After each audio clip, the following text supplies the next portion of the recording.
রাখিটা। Not bad. দে দে, এবার আমার গিফটটা দে। গিফট? কিসের গিফট? কেন তুই জানিস না রাখি পরালে গিফট দিতে হয়? সারা বছর তো পাত্তাই দিস না, এখন গিফট পাওয়ার লোভে 2 টাকা রাখি পরাচ্ছিস। মোটেও এইটা 2 টাকার রাখি নয়, সারা রাত জেগে কত কষ্ট করে এটা বানিয়েছি। বরং তোর নাক ডাকা শব্দে আমি সারা রাত ঘুমাতে পারি। এত বেশি ভাট বকিস না তো, এবার আমার গিফটটা দে তো।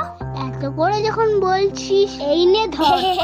তোর দেওয়া গিফট আমার পছন্দ হবে না তা কখনো হয়? দেখ পছন্দ হয় কিনা। তুই আমাকে এত ভালোবাসিস,